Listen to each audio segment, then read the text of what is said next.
not being done in accordance with the accessibility guidelines. Then the question of access, participation, achievement, and transition. If not addressed, all efforts become inconsequential. The issue about inclusive education is that it doesn't end with the child accessing school. Once the child is present at school, the child needs to be learning, the child needs to be participating, and must be achieving and progressing. So how do we make sure that children with disabilities don't just come to school, but they learn and progress? The other issue is that of teacher training. I've highlighted this.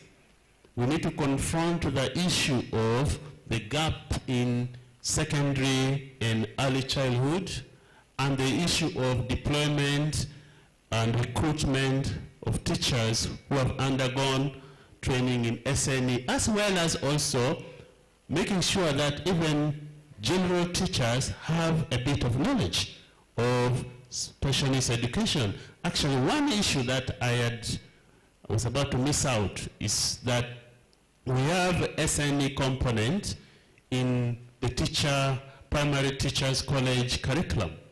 But for a long time up to now, it has remained a very small component which is examined in terms, just 2 questions in the PTC paper. Now what that means is that principals do not give it attention because it is not examinable. So why don't we make it a standalone course at teacher training level like PTC? And now as we move to UNITE, what is the position of SNE under UNITE? Are we going to subsume it under UNITE and then it loses the attention, or shall we make sure that in UNITE, SNE is a standalone and a cross-cutting course? Then reforms in financing model. As I already said, a child going to school everywhere needs to get the subvention grant, no matter how small it is. Not some children in some schools receiving the fund and others going to other schools not receiving the fund, because the fund is from one resource envelope. And then I think it is time to think about what is a contextualized definition of inclusive education for Uganda. What approach to inclusive education do we want to adopt as Uganda? For example, we do not have standing guidelines for school placement of children with disabilities. We don't have guidelines to prescribe how a child with disability goes to which type of school.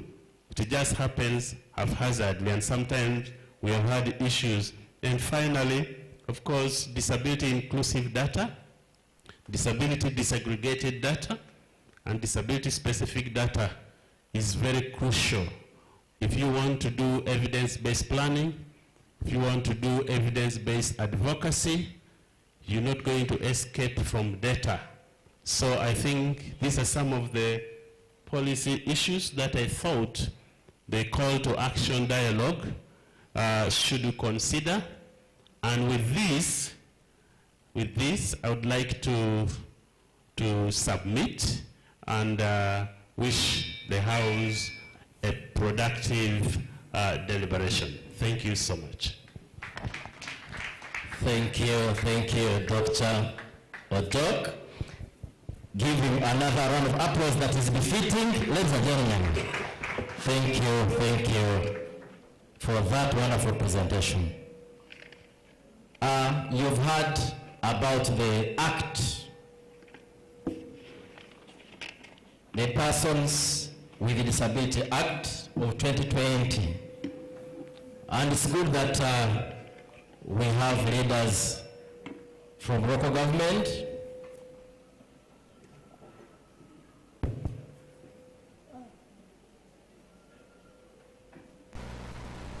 control the echo, my brother. Yes, I believe our leaders will do us justice to ensure that this act can also bring sanity in our country in as far as persons with disabilities is concerned. Thank you once again for this wonderful presentation. Madam Sarah Ayesiga, I think she wants to interject before we invite another presenter. Thank you, Bennett. My heard well? Yes. Colleagues, just a reminder that we are sitting here to think of new ways, innovations. Remember, our capturing word is the knowledge innovations. Doctor has told you some of these policies are in place or were in place many years ago. Up to now, up to today, we are still saying there are still some practices which are very discriminative, like how Hope told you. Up to now, after the awareness, after the policies, university administration saying that this university is not for people with disabilities. DEOs, you are here. DISs, you are here. COWs, you are here. Head teachers, students, you know, this is actually a congregation of all of us. In our schools, issues of saying you cannot access this school, we cannot, and the policy is there, even that policy that we are not putting to use, the disability policy is there in place. What is wrong? Where have we gone wrong? And what can we do? That's why we are sitting here. What do we do differently to cause us respect the laws of the country and be able to promote the education of children with disabilities? So those are things I'm just trying to remind us that we have to think of new ways and share.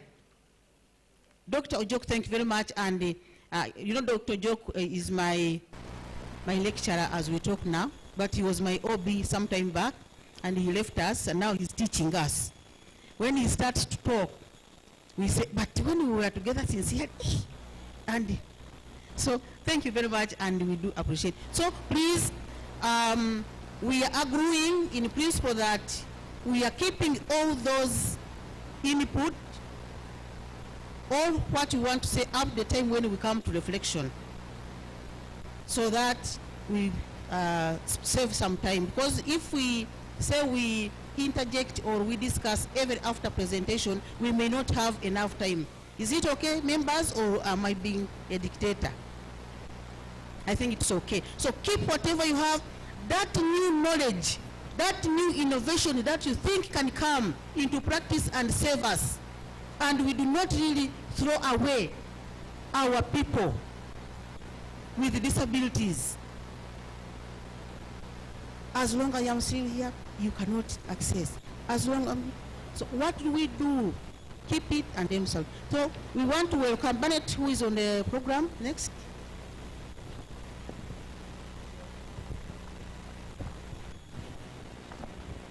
Bennett is ushering in the next presenter. Yes, thank you, Madam Sarah. Yes, the next presenter is none other than Dr. Quintin, the Director of UNESCO, and thereafter, Madam Yet Mora, also from UNICEF, should get ready. You're most welcome. Thank you. I don't know if we can have the PowerPoint presentation.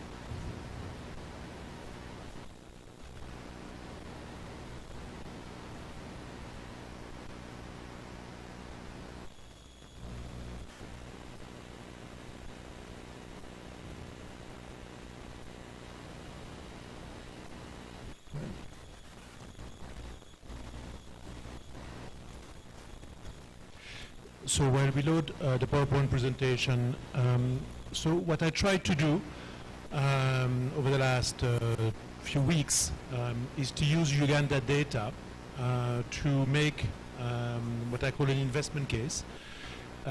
Hopefully we will have the slides, otherwise I'll just have to present without the slides. Do we have the slides? We do. Wonderful, thank you. So let's go next page, next page, next page. You can go 3 pages, you can pass that. No, you can go next, next. Next. All right. I had a bit of background about ICBA, but I mentioned ICBA before. I come from the World Bank. I'm new to UNESCO in many ways. Does this work? Yes. At the World Bank, at UNESCO, at UNICEF, is investment case to convince policymakers to actually put more money where we have gaps. So the basic idea of an investment case, in this case about children with disabilities, is that first we need to show that we still have a large gap to fill. In this case, that children with disabilities are not yet catching up with other children in Uganda. That's the first part. Then we have to say, or we have to show, that there is between quote an investment case, meaning that from an economic point of view, apart from the rights-based approach to education, if you invest, in this case, in the education of children with disabilities, there might be high returns to your investment, economic returns. So you have the rights approach, but you can also have an economic approach. And then finally, you need to demonstrate that it's actually feasible and affordable and practical to solve the issue. So I'm going to go through that today, and I'm going actually to put my timer, or it's 12:03. We are 1 hour and 20 minutes behind schedule, so I'll try not to exceed my 20 minutes. So in the packet that you have received, you have about 10 briefs, and 5 of those briefs actually use the census data. That's a bit old, it's 2014, to try to look at disability gaps in education. Now, why use the census data? Well, because the census data has many, many observations. Actually, we use a 10% sample of the data. And what we try to do for each disability is first looking at the prevalence, and that's the map that you have on the right here for hearing difficulties, but we do it for the other difficulties. And you have fairly high rates of prevalence for many types of disabilities in Uganda, higher than in some other countries. And it's very different depending on where you are, and that's what the map shows, right? No, don't go yet on the next slide, please. Go back to the previous slide. No, 2 slides back. So hearing difficulties, right? So for every type of difficulty that we can identify in the census, you will find an estimate, and you will find a map. Now, we have all the data if you need it for some reason, right? So we can give you the actual data by district for Uganda. Now, what you have here on the left is a graph that shows how much progress Uganda has done. And what is done essentially is by age. So on the horizontal axis, you have the age of the person. And it goes from 33 years old to 15 years old. We can go lower, but then you don't have a good measure for primary school completion. And you have in blue how men with no disability are doing for completion when it's plain, and in the dashed line you have, well, we don't have the, okay, in the dashed line you have how well men with a hearing disability are doing, and then you have women in red, right? And what you can see, even if you don't see it here anymore here on the screen, is that you can look at the briefs in your packet. Uganda has made quite a bit of progress for virtually all types of disabilities, but there is still a large gap at the time of the census, right? And we can measure that gap. Now, the next slide gives the same information for multiple disabilities. If we can go to the next slide, I don't know who is managing the slide. It might not be easy for the person who is managing the slide, but go to the next slide. And you have that for every disability. Well, okay, we'll go to this slide, which is different. This actually measures econometrically how much difference is there. And there's actually a peculiar thing in Uganda about seeing difficulty in the census, but I see the same thing in the latest national survey, which is the Uganda National Household Survey, is that the children with disabilities seeing disabilities seems to do a bit better, right? But for all of the others, you have large gaps, and of course, you have larger gaps for more complex disabilities. So what those numbers mean is that controlling for a lot of things that you can control for in the census, including your socioeconomic status, the education of your parents, and many other things, you still have those very significant gaps, right? And we see the same thing with the more recent surveys. We haven't not used the 2017 survey, but we see the same thing in the 2019 survey. All right, next slide. So I said that if you want to do an investment case, you have first to show that you still have those large gaps. You know you have these gaps. Obviously, you know it, right? But it's useful to actually measure them, right? Because that's how you measure also progress over time. Now, still part of the gaps, actually, there is something interesting in terms of the reasons for never enrolling in school versus the reasons for dropping out of school once you have enrolled in school, right? And this is data from the 2019-2020 Uganda National Household Survey. So what you see here in summary, but you have more details in the briefs again in your packet, is that, not surprising, disability, right, is a key reason for never enrolling in school. And if you look at the reasons for never enrolling in school between the children with and without disability, you have a huge difference because, of course, disability is the main reason for not enrolling in school for the children with a disability, right? And so there's a huge progress to make there, right? But you also have other reasons, right? And the issue of being too far away and the issue of cost come out very strongly for children with disabilities, and more strongly typically than for children without disabilities, right? So if you do something about the distance and if you do something about the cost, you can probably help, right? What's actually interesting is that the distance is actually not for the children with a mobility disability, it's for other children, right? And as the professor mentioned before, on the issue that you have ramps that are built that are absolutely useless almost, I've seen that in many projects as well, right? So this is something that is very, very prevalent. Now, the next one is about the reasons for dropping out of school so once you were enrolled in school. And what I find interesting here, the next slide, is that you don't see many differences actually between children with disabilities and children without disability. It's kind of the same reasons for both, right? And you can see that by the fact that the two bars are much closer to each other. That's the percentage of the parents who say for this or that reason the child actually did not go to school, right? Or dropped out of school in this case. And now, of course, you have higher rates of dropouts, right, for children with disabilities and children without. And we can compute that pretty precisely and look at the progression throughout the cycles. And we have those data, we can provide them to you. But it's important because some of what you would do for any child would work also for the child with a disability. Now, on the next slide. I wanted to mention the importance of learning. And I wanted to mention the importance of teachers. And the previous speaker has mentioned the issue of pre-service and in-service training that is insufficient for teachers to be able to work well with children with disabilities. Now, in the data for Uganda, it doesn't come very strongly the issue of the fact that the children are not learning enough in school, right? You know the statistics, I hope, for Africa, sub-Saharan Africa as a whole.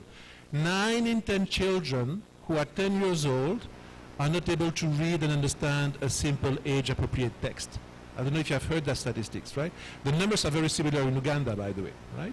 And so in other countries, it comes out more strongly that the lack of learning, right, is a key reason for dropping out of school.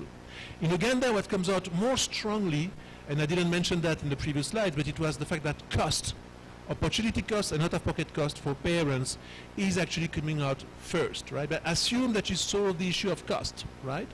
Then learning would come out very strongly. And so improving the learning is one of the best ways to keep the children in schools. Now, to improve the learning, you need to have better teachers. You need to have teachers doing better in schools. And one of the briefs in your packet is about some of the correlates or the factors that affect learning, right? And what we see for teachers is very obvious but very strong, right? Many teachers do not have the knowledge that they need to teach what they teach. They don't have the subject matter knowledge. And you see that a higher knowledge in math helps the students' performance in math, knowledge for the teachers. A higher knowledge for language helps the performance in language. You also see, which I found interesting, that you see everywhere almost in Africa, is that more female teachers is actually helping learning, right? Now, in Uganda, you have actually, I think, a majority of teachers who are female. In many other African countries, it's 10 or 15% of the teachers who are female. Female heads of schools, female teachers help a lot, right? Now, the last thing I want to say is teacher behavior, which includes pedagogy. That can also help, right? And so there's a lot of research about how to try to do that better. But this matters also for children with disabilities. Now I'm going to go to the second part, or the third part of the argument, and that's the next slide, I think. Or the second part. So you need to make the case that there's a gap. There's still a huge gap. And you knew it, but we can put a number on it, right? 2, you need to show that economically, if you invest in the returns to education, right, or in education, you will have high economic returns, right? And why do you need to show that? Well, because the Ministry of Finance has many demands on the money that is available, and even within the Ministry of Education, there is many demands. It was mentioned that you don't have a lot of funding for disability, right? But we can show actually that the returns to education for children with disabilities are high, right? So the next slide is first the returns to education in general, and also the concept of wealth. This is not about disability, but it's important. There is a way to measure national wealth, and I don't know if you know those studies and those data, right? National wealth includes produced capital, that would be factories, roads, things like that. It includes natural capital, that would be forests, right? I mean, you have discovered oil that you will soon exploit in Uganda. And then it includes human capital. Human capital is defined as the value today of the future earnings of the workers, right? That's a capital, right? That also helps to produce income, right? What you see in Uganda is that human capital accounts for more than 2/3 of total wealth, right? People are the key resource of the country, but that's the case everywhere. Globally, I mean, human capital is about 2/3 of global wealth, right? That's one thing I wanted to mention. And again, if you want to go in details, you have a brief on that in your package. The next slide is about the returns to education in Uganda. They're actually very stable. They're not very high, but they are substantial, right?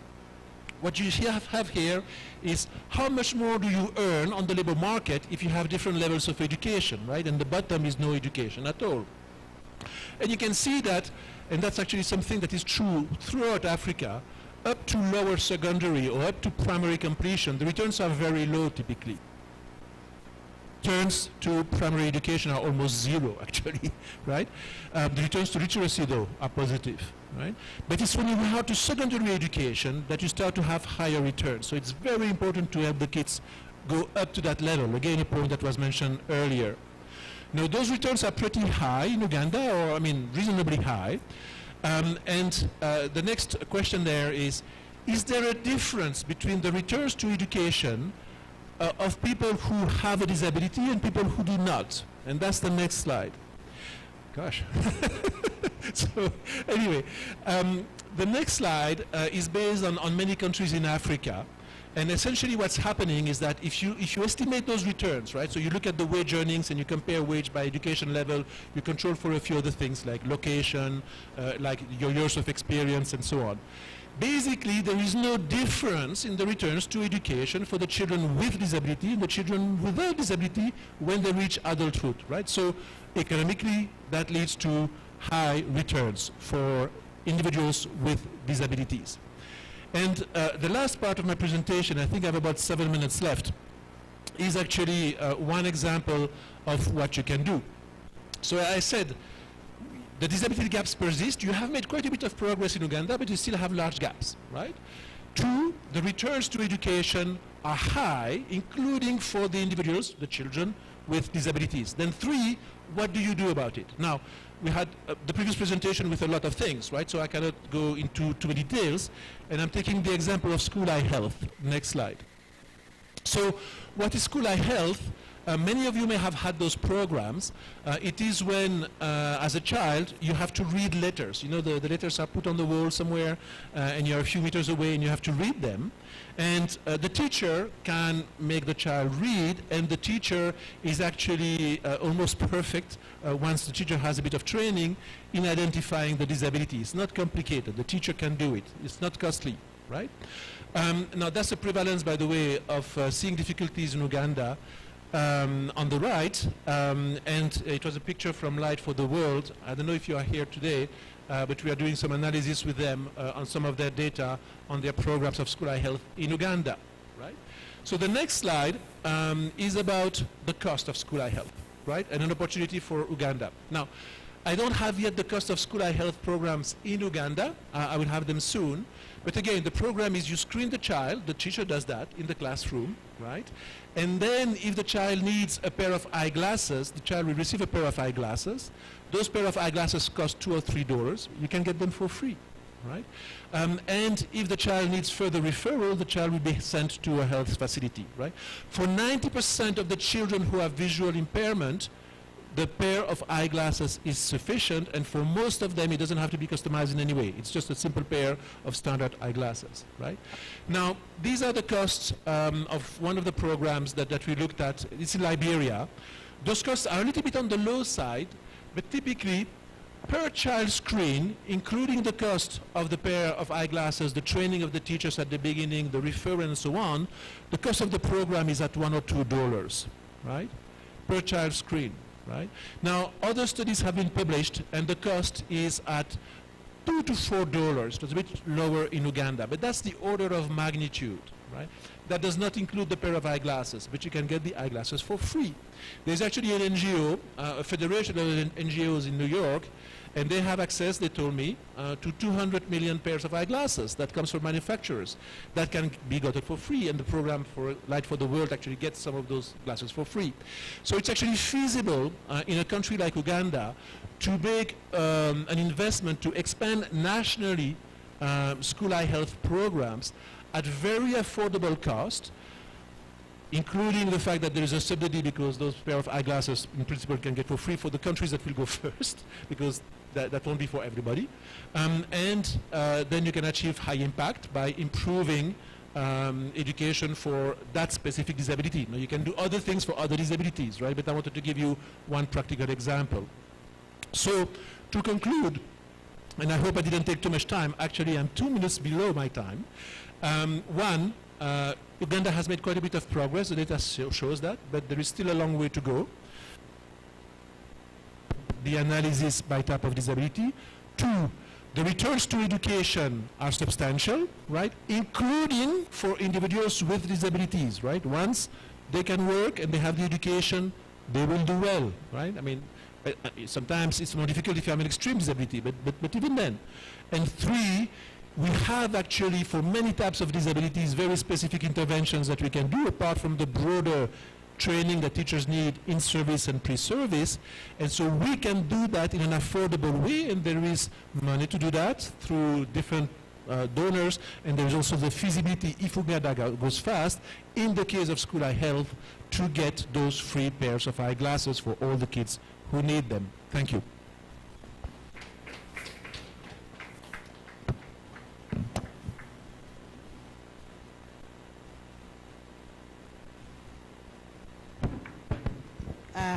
Thank you very much. I need to practice the name.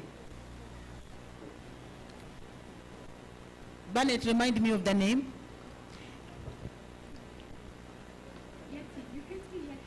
Okay. A round of applause for Dr. Quintin. Dr. Quintin. Dr. Quintin.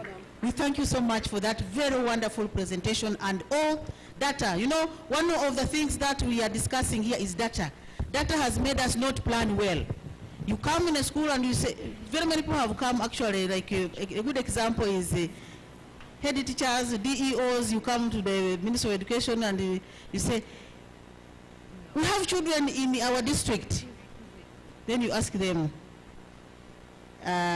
sometimes they come, we want braille machines. You ask how many children do you have that need to use braille.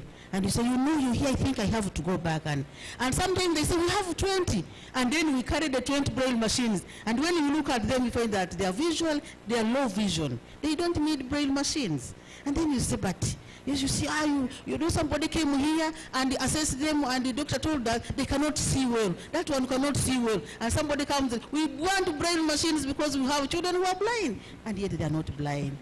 Data is very key. Thank you very much for that beautiful data. And I think if can we also get a leave. It is one thing that is helping, making us not perform well, because we cannot plan without having the right data, the right numbers of children, the rightly identified and confirmed that those are children. Next we are having, sorry, I didn't have that hand, yes, Mora. We are having yet Mora to talk about the knowledge note from UNICEF to inclusive education. So we are sharing all these experiences. You see, we are having from UNESCO. Now we are going to hear from UNICEF. You have heard from Minister of Education and Sports Commissioner presented a very good status of what we are, and then the PSC's presentation also had it. So all these presentations, we want to merge them together and see where is the gap. What do we do? Mora, you are welcome. Here is the...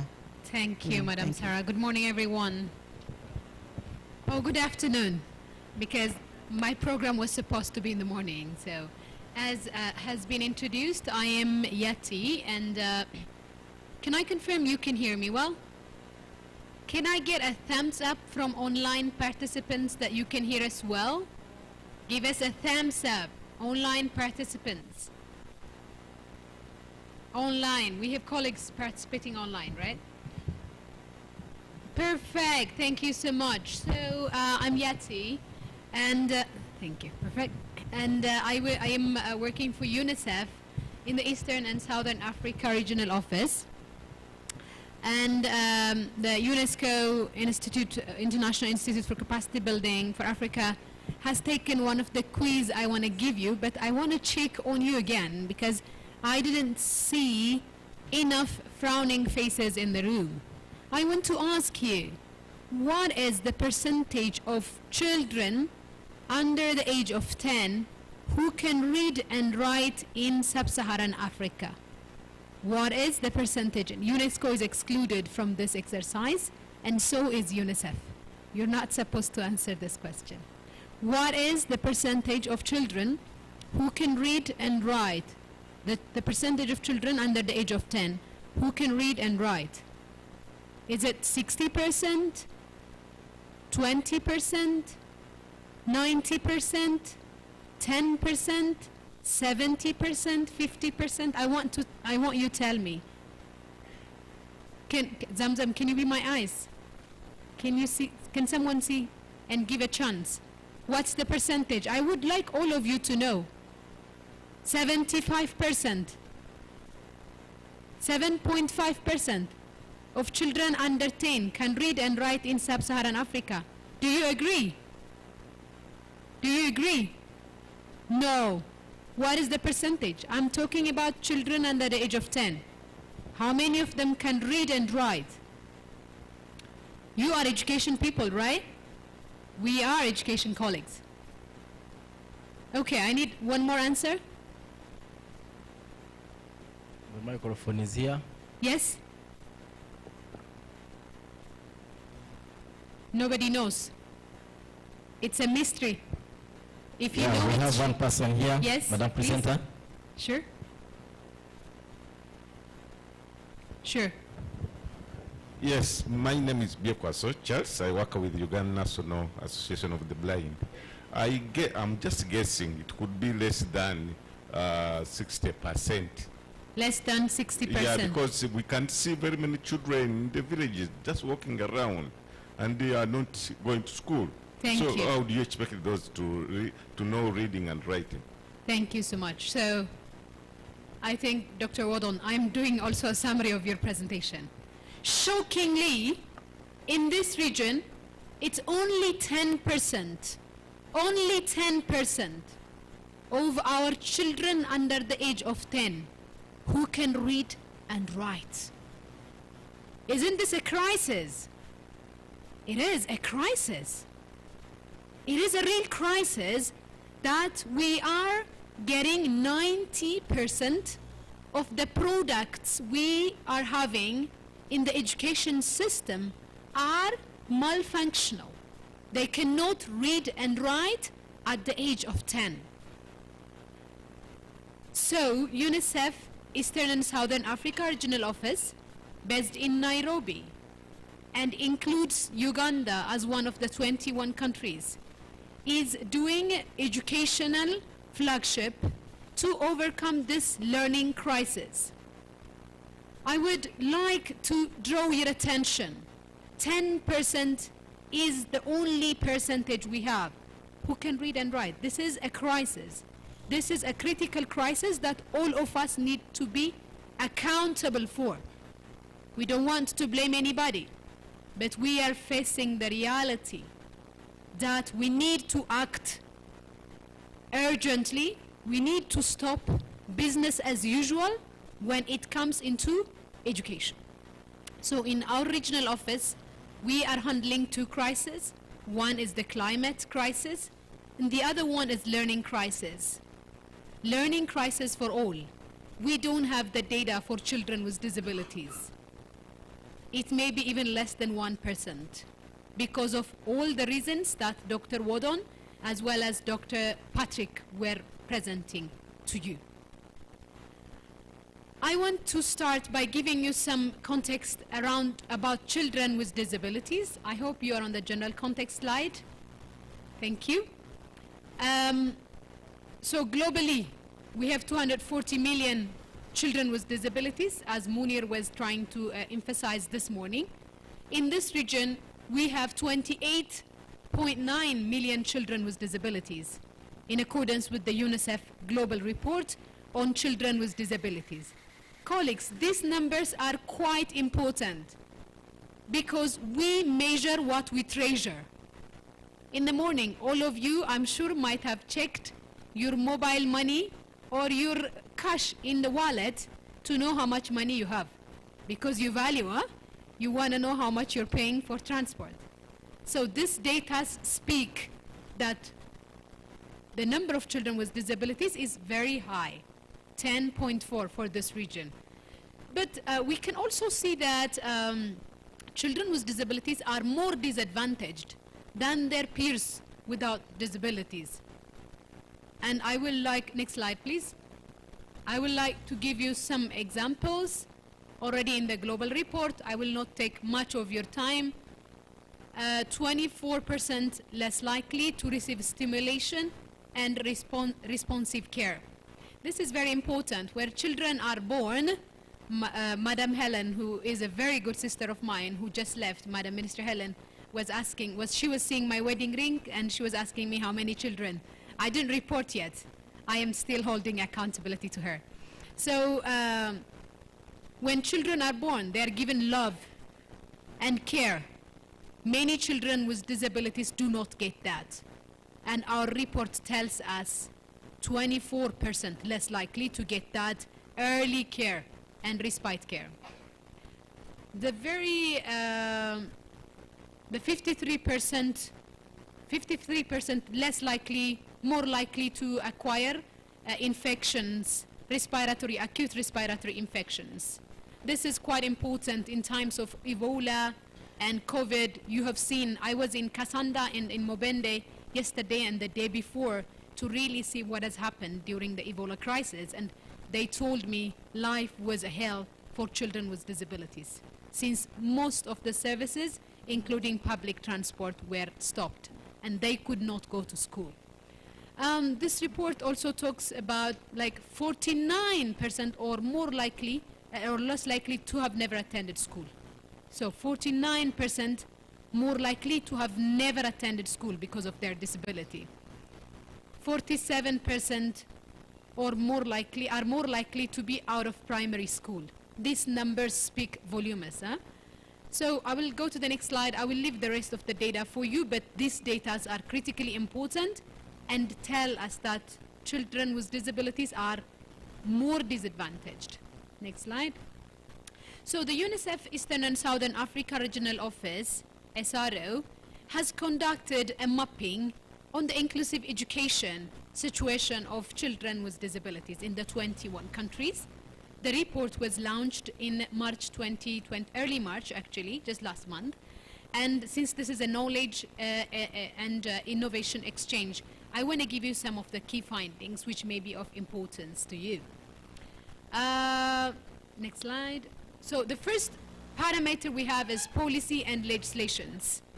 We have been talking about this. I'm not going to tell you anything about Uganda because I know you Ugandans know more about Uganda's situation, but I'm going to share with you how does it reflect in the region. So in this region, 19 countries out of the 21 have ratified the convention. This is a huge number, 19 countries. This is the UNCRPD. I hope, am I on the same line with the slides? Thank you so much. If I hear you talking, I will stop because I want to hear you. Yes, it's very difficult for a blind person to speak as we hear other people because that's our only means of livelihood. We hear a lot and quite nicely. So the 19 countries, including Uganda, actually Uganda is an example in the CRPD as being one of the very first 20 African countries to ratify this convention. And the constitutions of all countries in this region state that citizens have equal access to equitable education, equitable and quality education. So it's a right to education for children with disabilities is guaranteed by all the constitutions in this region. 12 out of the 21 countries have adopted broad definitions of inclusive education. Dr. Patrick, you were giving us the inclusive education definition in the Uganda Persons with Disabilities Act, which I don't think is in line with the CRPD, which I would remain open to discuss later on, because inclusive education in the CRPD is not only about the children with disabilities learning together and being provided reasonable accommodation, but it's rather about transformation of system. It's beyond the children with disabilities. So we have broad definitions. Sometimes the same word would mean different things in different contexts. So we definitely need to see those definitions in our laws. Luckily, we have the inclusive education policy upcoming, which can be an important entry point to really contain the definition in the general comment number 4 of Article 24 of the Convention. Education laws and policies are relatively more advanced, with 15 out of 21 countries explicitly advocating for inclusive education. 15 out of the 21 countries, their education policies are advocating for inclusive education. Next slide, please.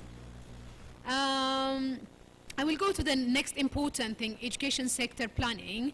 And this is a critical vehicle for inclusion, because though we have disability policies, the Bible of education is the education sector planning, right? And this is quite important. So there is unfortunately limited focus of children with disabilities in education sector analysis. If we are not included in the analysis, we will be missed out in the planning. All countries in the region have education sector plans, with most of them placing a key focus on improving educational access for children with disabilities. So 17 out of the 21 countries have included raising the quality of teacher as a priority focus. This teacher's quality was being emphasized so many times. We have it in the plans. Why don't we have it in the implementation? I remember a very famous Ugandan disability activist was saying, give us bread. We don't need laws. We don't eat laws. But we need laws to guarantee our rights to bread. We need laws to ensure that there are entities to be held accountable for failing us to provide those rights. So the education, based on the survey result, only 13 countries allocated the portion of the budget to disability inclusive education. This is critically important. Financing, budget, putting the money where the mouth is. So the point you raised about the 10% allocation, Dr. Patrick, in the previous act of 2006 of Uganda, which has silently died in the recent act, I would wish that we will see it in the inclusive education policy, because we cannot go anywhere without money. Our money should follow the commitments that we do.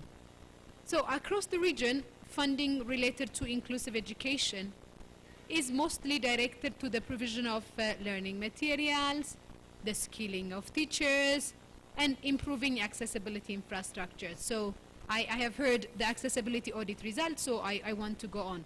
But we don't see it being paid for reasonable accommodation. We don't see it being paid for technology purchase. So we really need to see how are we using even this very small amount of money we have. Next slide, please. Okay, here is about data. We have spoken quite a lot about data.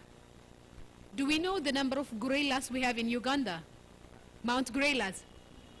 Yes. Do we know, right?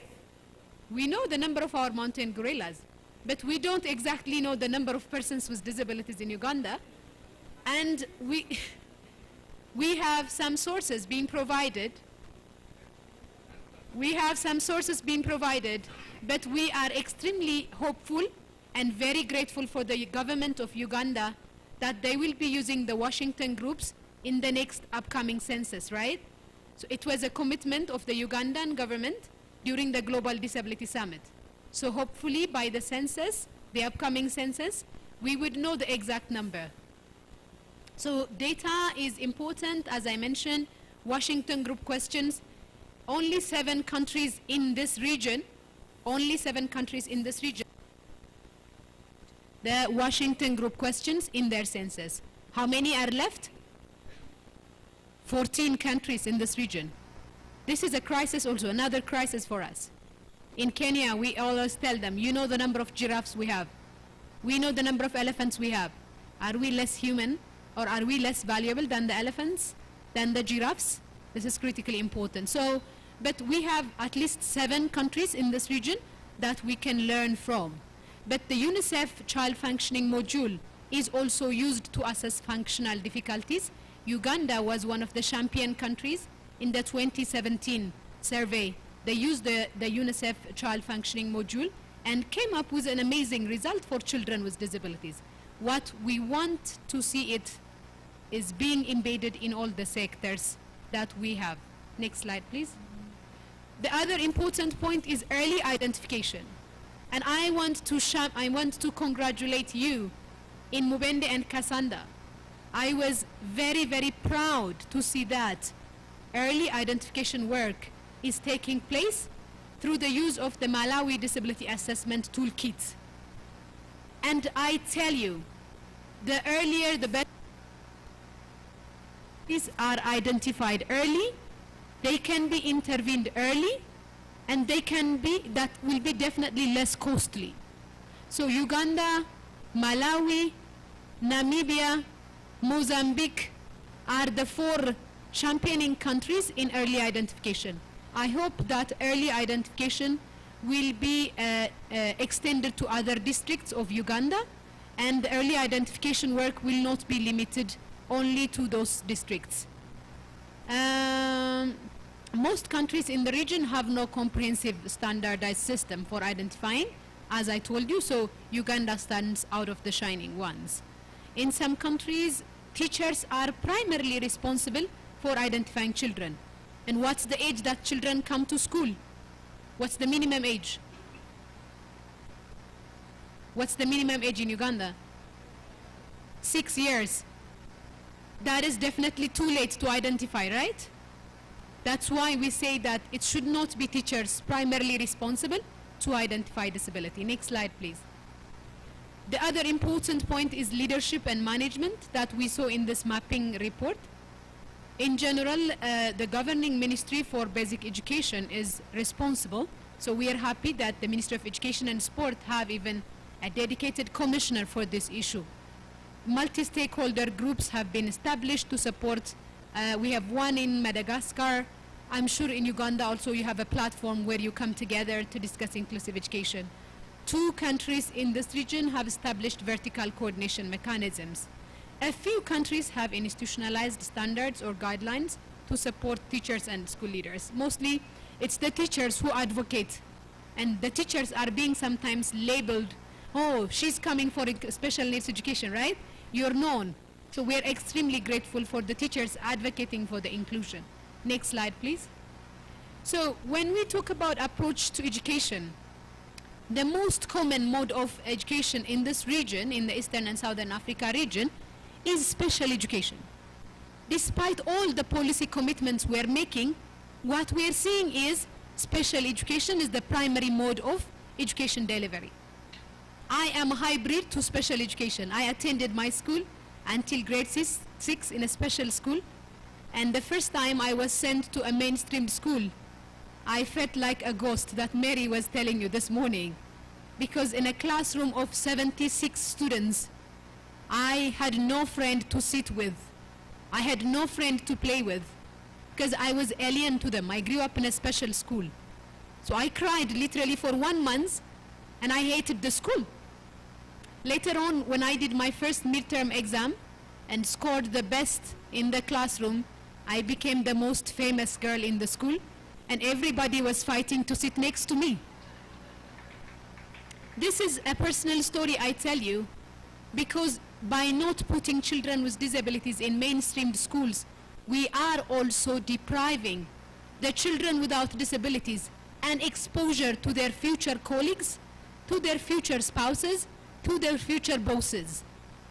We are not only benefiting the children with disabilities by inclusion, we are also benefiting the whole nation, because there won't be a disabled Uganda. Uganda is Uganda. Kenya is Kenya.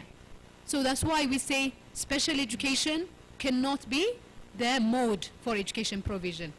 I think we can go to the next slide. Supported teachers. These are quite important, because I need to be supported in order to survive in inclusive education. I need someone who can support me in reading what's written in the blackboard, in explaining what is in the graph. So a few countries have already established standards that foster inclusive education. Some countries have already capacity building in inclusive education in their teachers training plans. But in many of the countries in our region, these capacity buildings are NGO financed, like HI, CBM, Light for the World, they finance. So we really want to see governments investing in this support teachers. Next slide, please. Disability inclusion in service teachers training has been implemented by some governments, by some civil societies, as I've been mentioning. Some countries have also decentralization. Maybe I'll quickly go to the learning environment and focus on the recommendations I want to give you in the remaining minutes. So the learning environment, it has been already discussed, accessible learning environment. It was very shocking for me to learn that the special schools themselves are not accessible, because they were meant to be the examples. They were meant to be used as resource centers. So accessibility is key. Universal design is yet to be mainstreamed. In many places, blind schools are only open for blind. They don't take into consideration those with physical disabilities. So how can we make sure that our schools are welcoming all? The learning environment matters. We have lost so many of our friends due to kidney failure, because the wash facilities in the schools were not accessible, and they were not allowed to use the wash facilities. In Lesotho, we have worked, UNICEF has worked with the government to make sure that no wash facility is financed unless it's confirmed that it's accessible and inclusive. So we can learn. So 11 countries have already disability inclusive wash programming, as you can see. I would definitely leave you to read the report. Next is curriculum. Next slide, please. Curriculums are quite important, but I don't think we can afford rigid curriculums. Curriculums need to be individually adapted. So we really have some good examples of curriculums. The curriculum review and reform processes are quite important. So some countries have already left the room. But however, challenge in the curriculum adaptation is really visible, because they are very, very rigid. Assessment is rigid, learning pedagogy methodologies are written. Next slide, please. Can we go to next slide again? So the assessment is critically important. I just skipped it for the sake of time, but small accommodations we can do, like additional time for blind students, for students with learning difficulties. Those will definitely make a difference. So how can we make them a practice? Learning materials, I think this is a quite living example in Uganda of education, where UNICEF has worked with the Ministry of Education with the Accessible Digital Textbook Project. Kenya, Rwanda, and Uganda benefited from this ones. We need all the materials to be inclusive, but I think Uganda is already a good example for that EDT, but we need to make sure that it's a standard. It's adopted as a standard for all the materials. Next slide. Support services. This is quite important. Mary was telling us, what did she say? Scholarships are important, but they're not sufficient. They're not sufficient. We need to have support services, like digital recorder that she was mentioning in her case, like any other tool, Dynamo Mats, and other teaching materials. The support services are critically important. Children may need physiotherapy. Children may need speech therapy. We want to get those services from the hospitals to our schools. Next slide, please. The socio-cultural belief, I don't want to talk about it. It's very, very common in Africa. We are in the region where children with albinism are assassinated literally every month for having an albinism. Being born as a child with a disability in this region, especially a child with albinism, is considered crime. We're not loud enough to condemn these crimes. So the socio-economic beliefs really play a significant role. I come from this region, so I have the right to blame us very well. I want to do a wake-up call. Let's say no to disability-based discrimination. Next slide. Participation of children with disabilities is quite important. Their voices need to be heard in different ways. Because in the disability movement we say, nothing about us without us. And that's a slogan that all children make through UNICEF. Children want to be heard. Nothing about us without us. Next slide, please. I'll quickly go through these recommendations. Most of them have been already raised, so I will not explain. The first one is harmonizing our laws in line with the CRPD. So as I have been saying, is our definition in the Persons with Disabilities Act in line with General Comment number 4? Question mark. I will leave it for you guys. You're in the train already. This is really quite important because unless our laws are in line with our international commitments, it's really difficult to really make sure that those rights are realized. The second one is, of course, increase accountability. Increase accountability. This is quite important because education is a right for the citizens and is a duty for governments. So there should be increased accountability for inclusive education. The third one is develop clear costed plan to transition from special education. This is critically important. Let us cost, let's not only put education policies, let us put the figure, how much it will cost us to reskill the teachers, how much it will cost us to transport the students, how much will it cost us to give more time for students with disabilities during exams. Let's make sure that those transition plans are there. We cannot continue in special education as long as we cannot create another special Uganda. So the costed plan is quite important. Priorities, teacher education and school-based support mechanisms. I have been really talking about that.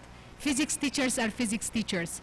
They need sign language interpreters to be in the school so that they can explain for the deaf learners what is being taught in the classroom. We cannot afford to have lip reading as an entire way for learning modalities in inclusive schools. They are exclusive. The other thing is improved disability data collection. I have really talked about this. Next time I want you to tell me all the details about numbers of persons with disabilities. I really want to visit your Gurela, but the priority is that I need to have the perfect number and the accurate number of your persons with disabilities. And it's a joint assignment for all of us in this room, actually. that we need to be counted. Another is strengthen or establish early identification mechanisms. There is a great initiative in Kasanda and Mobende that I would call for other districts to go and learn and duplicate it. Next slide, please.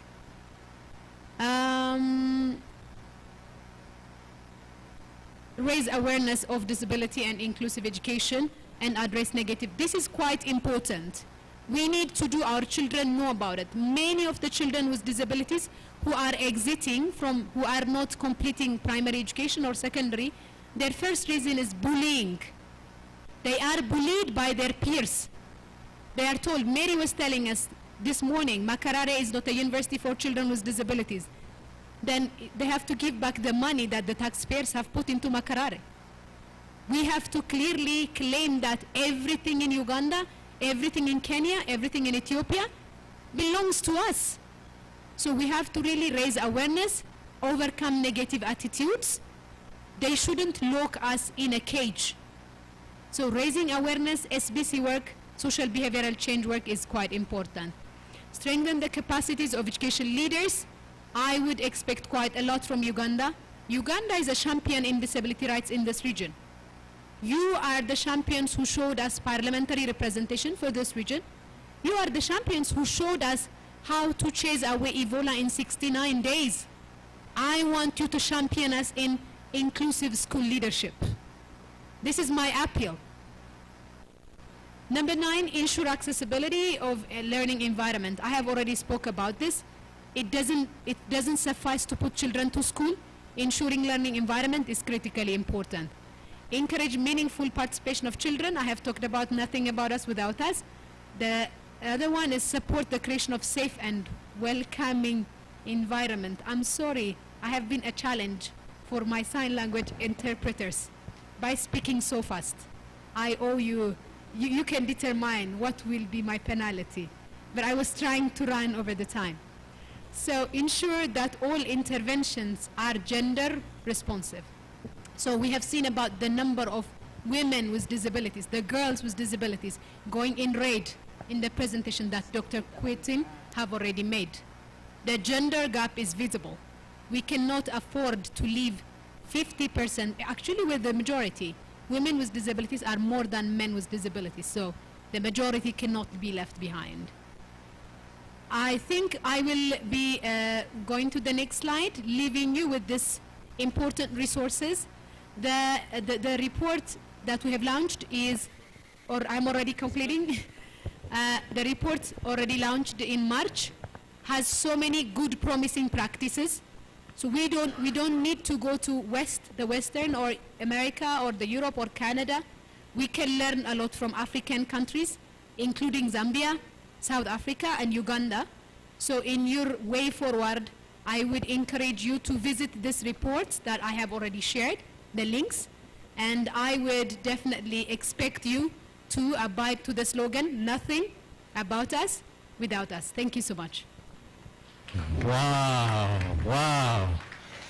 A huge hand clap, ladies and gentlemen, for yet more. Thank you for that wonderful presentation. I think it is research-based. Thank you once again.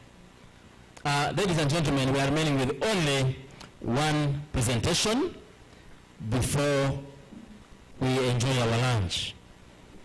And the next presenter is the seasoned teacher. Is a person who has worked with the Ministry of Education and Sports for some good time in the Department of Special Needs and Inclusive Education, until recently when she moved again to serve in other capacity. Ladies and gentlemen, allow me welcome Dr. Pamela Nzimana, now the lecturer, Mountains of the Moon University, and disability activist. You most welcome, Doctor. The floor is now yours.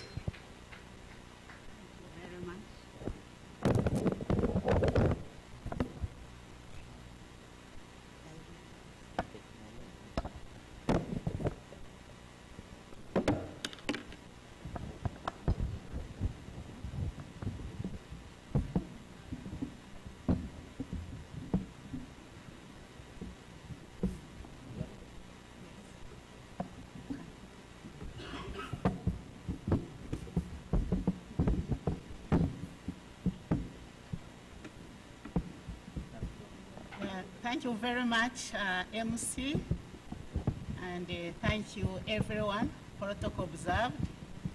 As he has said, Pamela Nizeimana, a disability activist, a person with disability who has gone through valleys and hills to access education. I was born without disability. That's what I want to begin with. So all of us who are here, we are candidates of having a disability. So when we are planning, as Maura was saying, let's plan not looking at a person with disability, but we plan looking for access for everyone. So I'm here to talk about inclusive education in Uganda, challenges, best practices, and challenges that we face when we are trying to promote and implement inclusive education. In my presentation, when I looked at what Dr. Jock presented, mostly the first part was what I was supposed to present, especially talking of the trends, talking of the models where we had special schools, integrated schools, and then inclusive schools. So I will not repeat it. I will only straight go to the challenges that we experience. But before I give the challenges, I would like to inform you that you all look at me. I have a PhD.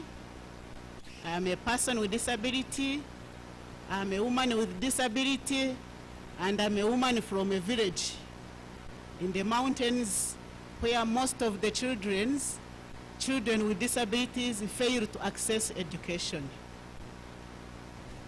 Before I joined the school, I could move, and I thought I was the only person with disability in the whole world, because I had never seen any other person with disability in my village.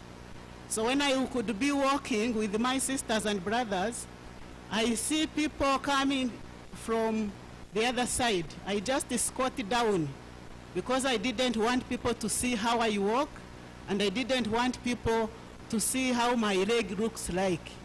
So I could squat down to allow people move. When people finish, then I stand and I look around. If I see nobody's moving on the road, then I start moving. So when you see me here, we have passed through different challenges, different attitudes, but we have tried to move on. I'm happy to say that for now, children with disabilities have opportunities.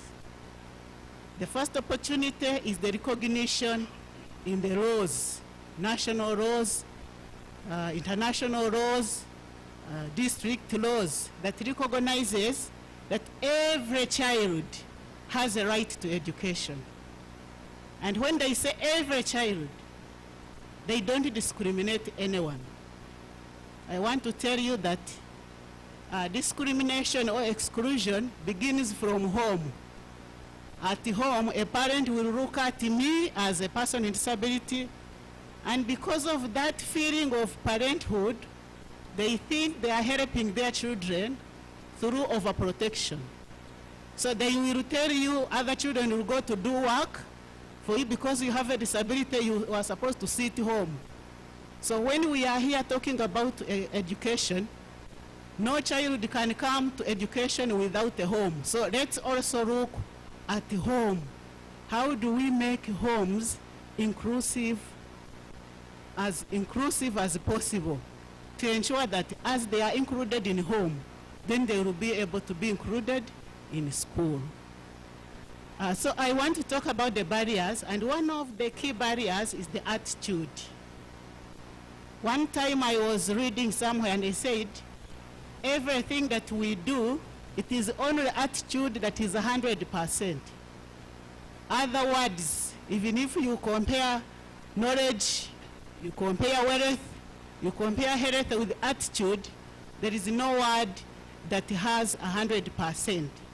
So if the 100% becomes positive, then we shall be able to access education, we shall be able to access employment, we shall be able to access health services, all the services that every person accesses, we shall be able to access them. So the attitude comes where they look at, I requested those who are projecting to go to barriers, because the other sections, it has been mentioned. The trends, Dr. Joke finished that, so we there.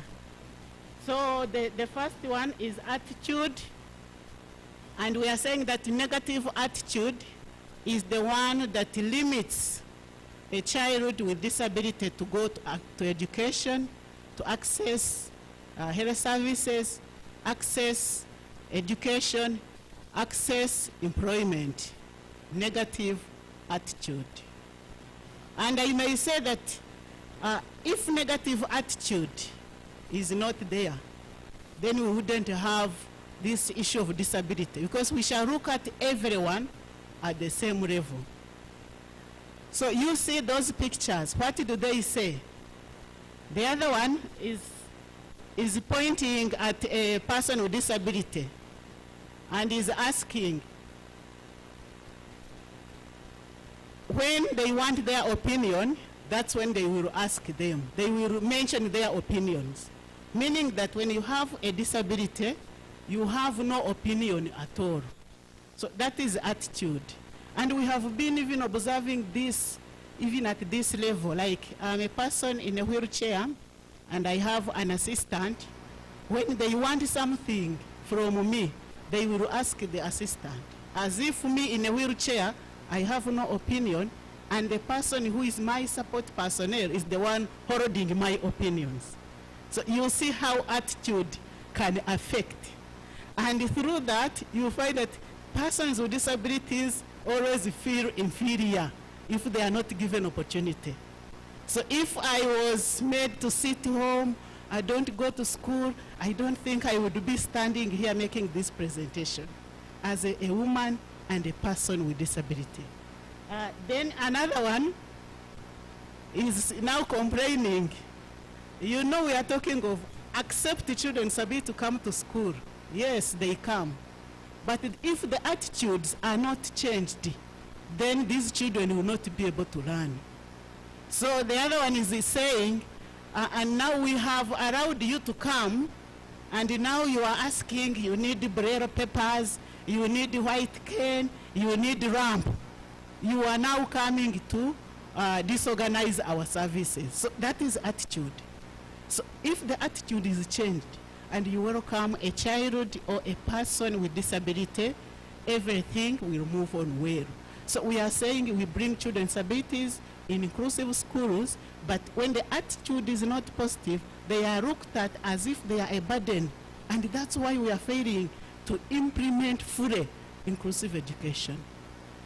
When it comes to having a child with the disability, as the PWD's Act says, within 3 weeks, you must put in place accessibility provisions to enable the child to access education.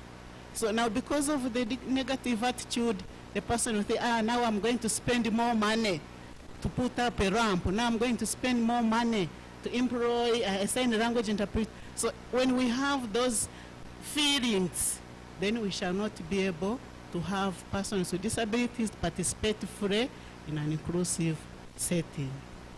Next slide. The next challenge that we experience in implementing inclusive education here in Uganda, not only Uganda, I have been moving and I see in many places accessibility is still a challenge. Even today when we went for a photo, you saw the place where we went. Accessibility is still a challenge, and this limits participation of children with disabilities. I've been moving in schools. When we talk of physical barriers and talk of accessibility provisions, people look at a ramp. A ramp is not the only accessibility provision that we are supposed to give. So you go in a school, on the entrance there is a ramp. When you are going to toilet, at the entrance there is a ramp. But when you look in the compound, where a person with disability is going to pass, to go to the toilet or to go to class, accessibility is not there. So when we are talking of removing barriers to allow accessibility, we don't only look at the classroom, at the entrance of the classroom. We look at the compound. How does the compound environment look like? Will a person in a wheelchair be able to move from class to class, from class to the teacher's office, from class to the toilet? So these are some of the challenges, the physical barriers that are always limiting participation and access to education among children with disabilities. Next slide. Next slide, please. Accessibility is for all. When we are putting a ramp, one time I was moving in a lift, and many people were fighting to enter the lift. And for me, I always crack jokes. Then I asked, but when we are talking about making accessibility for everyone, it's like for you look at the money, you look at how much you are going to spend. But I say everyone is entering the lift. Why can't you go through the steps? So they were laughing and understanding more about our advocacy issues. Continue. So that is the example which I was explaining. You go to a school, you find there is a ramp on the classroom, but the compound is not accessible. And that is what is affecting here in Uganda mostly. There are few schools where you go, you find there is accessibility, full accessibility that a child can able move freely. And then you look at that ramp. That ramp is in one of our schools. And when the Equal Opportunities Commission is assessing, it will give that school a tick. They have catered for children with disabilities. So you tell me how a child with disability will enter through that ramp. The ramp is there. So when we are providing accessibility, there is a need to follow the standards. There are some universal designs, universal standards that allow which kind of accessibility in terms of a ramp that should be put in place. And then there are some schools that still have steps. Then the next challenge that we experience here is communication challenges. When you go to schools, most of our teachers do not know sign language. Most of our teachers do not know Braille. Most of our teachers do not know how to deal with children with psychosocial challenges. So communication barriers, when it is still there, children with disabilities, they will access, but they will not fully participate. One time I visited a school, there was a child with hearing impairment, and the school was saying that he has intellectual impairment, that the child likes running up and down. But when we assessed, we realized the child has hearing impairment. He goes to class, others are understanding, the teacher is talking, but for him, he's just there seated. So the child wondered that I am out of place. So he could just go to sit outside in the sunshine to play with the stones and the soil because there was nobody attending to that child. So that is what is happening. Inclusive education is the best way to go if we are able to put in place all these services that will enable every child to participate fully. Next. Those are some of the communication barriers. You have hearing impairment and somebody's talking, calling me Pamela, Pamela, I'm not hearing because of communication problems. So these are some of the barriers that are always limiting access to education for children with disabilities, especially those who need those services. Next slide. The next barrier is the policy barriers. Up to now, the National Inclusive Education Policy is not yet out. Much as we have policies and laws and acts, Sometimes implementation is a problem. Dr. Jok presented here. The national policy on disability had a provision of 10% financing of activities for persons with disabilities, which was not implemented. So we may have good policies, but you find implementation is still a challenge. And when you ask what is causing the challenge for implementation, always it is referred to finances, that there is no money to put up a ramp, no money to employ a sign language interpreter, no money to buy Parkinson's machines, no money to buy Braille papers. So those are some of the challenges that we have been experiencing. Next. The next challenge is curriculum barriers. Curriculum barriers, all children are supposed to sit same exams. All children are supposed to do same content. But we forget that there are some children with disabilities who may not do same content. The content needs to be adapted to suit the level of the child with disability. The curriculum content needs to be adapted in a format accessible for these children with different disabilities. So when the curriculum is general as it is today, then children with disabilities, some categories are always left out. Next. We have inadequate teacher capacity. I am happy that KICS is targeting teachers. When it comes to children with disabilities, there is inadequate teacher capacity. Per policy, if a child has deaf blindness, the teacher-pupil ratio should be 1:1, meaning in a school so and so, if we have 10 children with deaf blindness, we need 10 teachers. So getting those 10 teachers is still a challenge. And I think that's why we are saying that in Uganda we are still having special schools. And those are some of the challenges that make us continue in special schools. Because we feel that when they are all together, the teacher will be able to teach.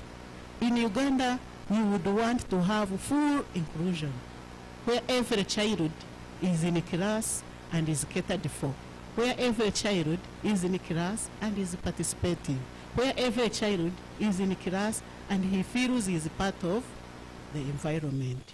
So inadequate teacher capacity affects the implementation of inclusive education. So we would want to see more teachers trained to be able to support children with disabilities in an inclusive setting, and also adequate teachers recruited and deployed in the schools that have included children with.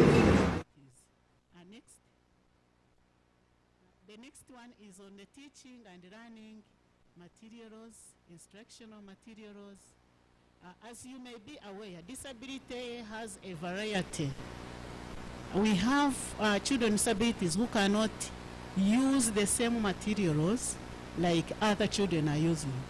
So when we say we include children with disabilities in the same school, we should be able to put in place such materials that those children need to be able to participate.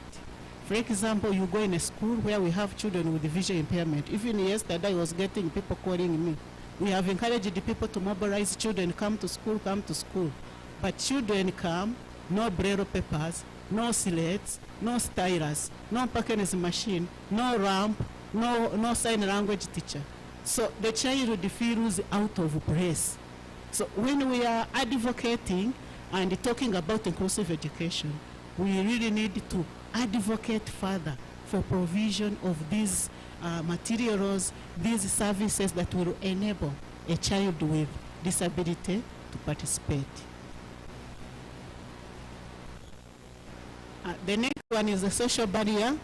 The social barrier, this is where children with disabilities, if they are like other children, would like to imitate them, would like to isolate them, would want to see that they play alone. So the social barrier, especially when it comes to school, you find that children without disabilities do not understand, because there is no induction that is conducted to make children without disabilities understand the conditions of children without disabilities. So when it comes like that, you find the children with disabilities are seated in their group. One time I went and I saw children with disabilities seated alone, children with seated. I told them, if you sit alone, where will you get employment? You need to mix. So social barriers is still a challenge when it comes to inclusive education. So from all those barriers that I have mentioned, we need to have a way forward. And the way forward, we shall discuss it also further from here as we end this dialogue. So in the way forward, we would want to see that continuous advocacy to change the negative attitude. One time I sat in Uganda, we started disability programs in 1987 when NUDIPU started. By then, people didn't understand what disability was, and they didn't know that a person with a child disability can go to school. So I expect that as of now, there is no negative attitude, but still negative attitude exists. So we need continuous advocacy, continuous dialogue, continuous conferencing, and continuous awareness about disability inclusion, and ensuring that children with disabilities are mobilized and are sent to school. And then the next one is training of teachers. Training of teachers, giving teachers the knowledge and skills on how to support children with disabilities in an inclusive setting. And then also advocating for more support, more financial support to enable schools, enable administrators be able to provide the materials that are required for children with disabilities. So having gone through that, I think I can end here because of time, but I would want to appreciate Ministry of Education, UNICEF and UNESCO for organizing this dialogue. Through this dialogue, I'm sure we shall go back when we are changed people, changed persons to promote inclusive education. And I also want to appreciate them for selecting me to be part of the presenters. Thank you so much. Wow, thank you, Dr. Pamela, for that elaborate presentation. Thank you. I think she has said it all. Negative attitude, negative attitude. So from here, we should be change makers in our areas of jurisdiction. Ladies and gentlemen, before we break off lunch, allow me to invite this gentleman. I know he's also a teacher. He did psychology, I know, at one level. Mr. Arenyo Daniel, who works with UNEB, he wants to share something with you. But as you present, remember the Pavlov theory. You're most welcome once again.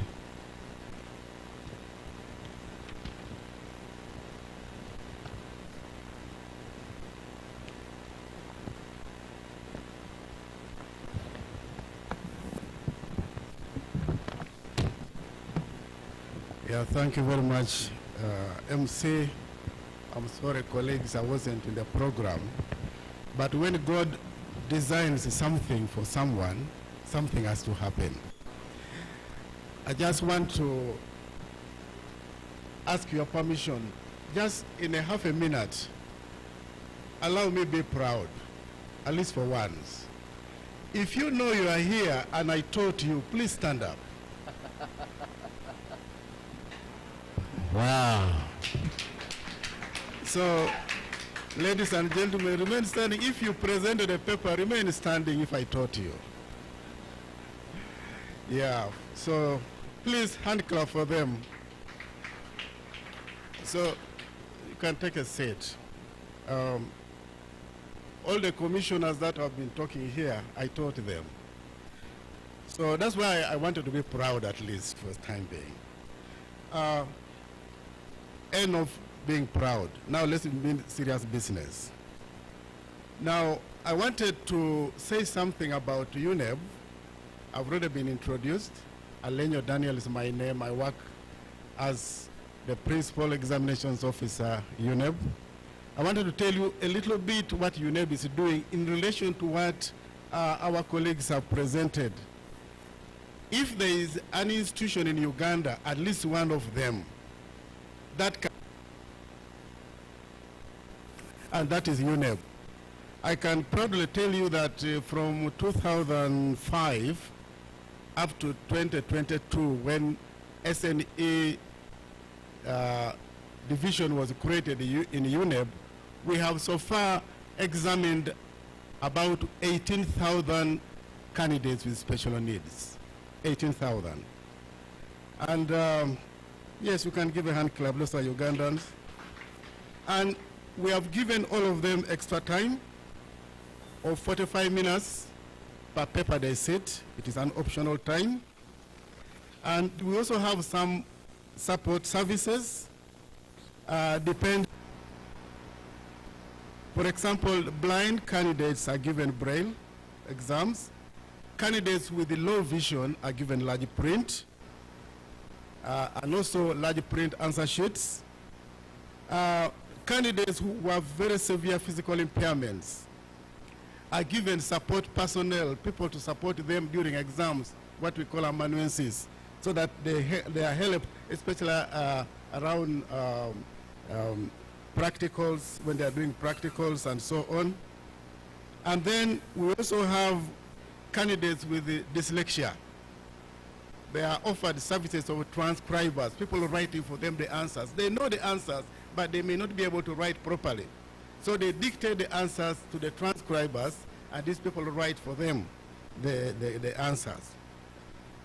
And as I mentioned earlier on, we also have audio recorders. People can record the answers that candidates can give orally, and then later on we transcribe them.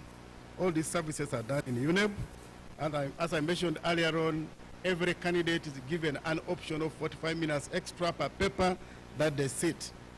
Now, looking at the composition of PLOE, UCE, and USCE, colleagues, at least 75% of candidates come from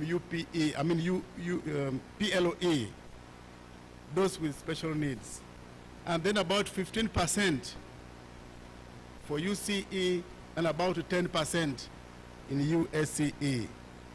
And if you look at the overall increase, we are saying that the SNE candidature has increased by at least 99% by 2022. That means when we started in 2005 to capture this data, we had about 179 candidates in total. Last year, in 2022, we had an overall number of 3,400 candidates with special needs. So the numbers have been cumulative from 2005, when the desk was introduced, up to last year. We have all that data, if you needed it. I can also tell you, ladies and gentlemen, that if you compare the special schools versus inclusive schools, I can say that special schools constitute less than 2% of schools that are registering candidates with special needs overall. And over 90% of SNE candidates study in inclusive schools. Looking at the performance, colleagues, I'm about to finish. The SNE candidates in inclusive schools seem to perform better than those, exactly what Dr. Jock was talking about. And for many reasons, students with special needs and their parents seem to prefer inclusive schools to special schools, and that's what Mola has been telling us about. And then finally, ladies and gentlemen, UNEB also started producing its own Braille examinations, and also we also produce timetables for the blind in Braille so that they are able to access. I beg you to submit. Yes, thank you. Before you leave, Principal, thank you. Please give him another big hand clap of appreciation. I want to seek your indulgence that you give us a prayer for the food. Thank you. Right. May we stand up for that humble prayer. Heavenly Father, I want to give you thanks and praise. Thank you, Lord, for giving us this opportunity to be in this discussion. Lord God Almighty, even as we prepare ourselves to go for a meal, we ask you to bless of that meal, sanctify it as we partake of it, and we get strength to serve you more. In your name we pray. Amen. Thank you, thank you. Ladies and gentlemen, it's now time for lunch, and I believe all of us in the building have been given coupons. So we are going to have our meals from the pool side, just right down there. But our friends, our brothers and sisters, people with disabilities, persons with disabilities, kindly remain here. They will be guided, of course, where to be served from. All right, and as we step out for lunch, I've been advised that we shall have a group photo down. So the person in charge, get ready as we move down. Thank you very much. It's now time for lunch. Kindly come and dine with us. Bon appetit.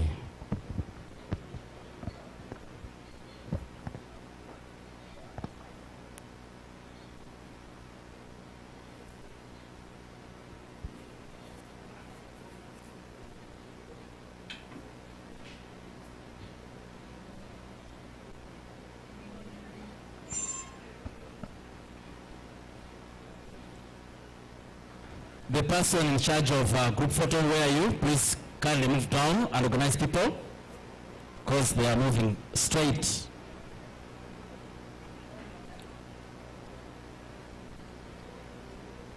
And about our gadgets members, we were warned earlier, if you are to move, you can move with your gadget, kindly, to be safer.